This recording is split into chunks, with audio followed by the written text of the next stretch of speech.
Several weeks ago, in a vote to allow trans students to use whatever bathroom they wish, you assured us that these policies were perfectly safe, as neither yourself nor law enforcement could provide a single example of any trans student assaulting any girl in any bathroom, in any school, in any state, anywhere in all, in fact.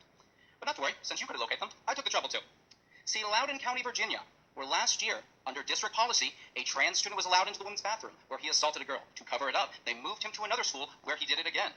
See, Irvine, California last month, where a trans student entered the women's locker room and flashed the girls there. When they confronted him, he mercilessly beat them. This happened again in Gwinnett County, Georgia. This happened again in Oklahoma City. This happened again in Ohio, where a trans man was allowed to use the locker room where he was arrested for flashing little girls. The judge dropped the charges after he ruled that this man was too fat for them to see anything.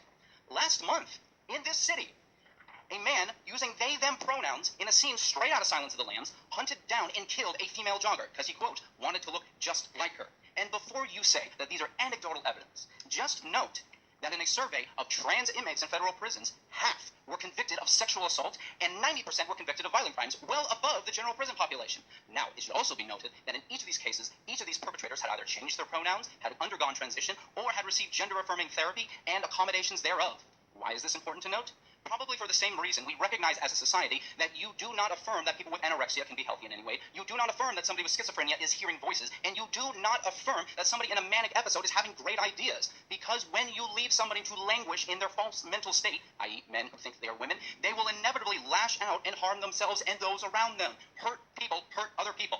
But I don't want to pretend and have the hubris to think that I'm going to be the one to change your mind. I'm happy to share any and all of these examples with you. But you will most likely leave here tonight believing that men can become women, affirming care works, and that you made the right vote. But you will no longer be able to look into the eyes of your constituents and honestly say that you are unaware of the assaults that inevitably take place when we declare to women, you have no right to privacy. Thank you very much.